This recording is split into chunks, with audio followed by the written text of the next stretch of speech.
Namaskar, I am Asas and I welcome you to the Bread of Life. Let us look to the Holy Bible. 1 Kings chapter 20 verse 22 to 34.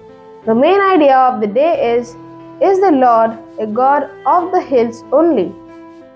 And the servants of the king of Syria said to him, their gods are gods of the hills, and so they were stronger than we.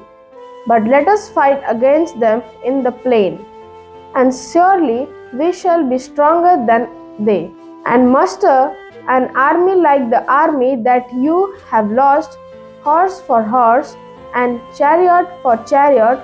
Then we will fight against them in the plain, and surely we shall be stronger than they. And he listened to their voice and did so. And the man of God came near and said to the king of Israel, thus says the Lord, because the Syrians have said, Lord is a God of the hills, but he is not a God of the valleys. Therefore I will give all this great multitude into your hand, and you shall know that I am the Lord. And they encamped opposite one another 7 days. Then on the 7th day the battle was joined, and the people of Israel struck down of the Syrians 100,000 foot soldiers in 1 day. And Ben-Hadad said to him, the cities that my father took from your father I will restore, and you may establish bazaars for yourself in Damascus, as my father did in Samaria. And Ahab said, I will let you go on these terms. So he made a covenant with him and let him go. Let's understand the word of God.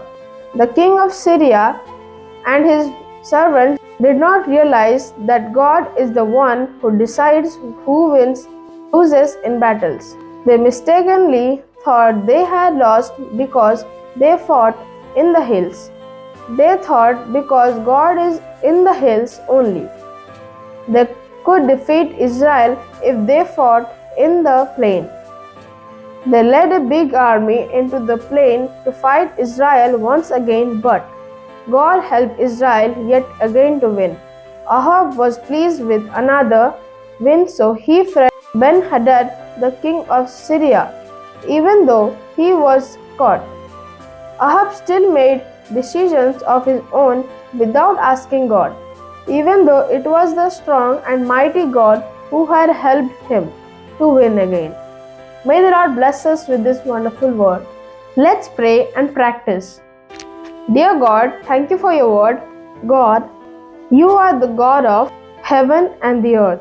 Please help us to trust in you and give you glory. In Jesus' name I pray. Amen.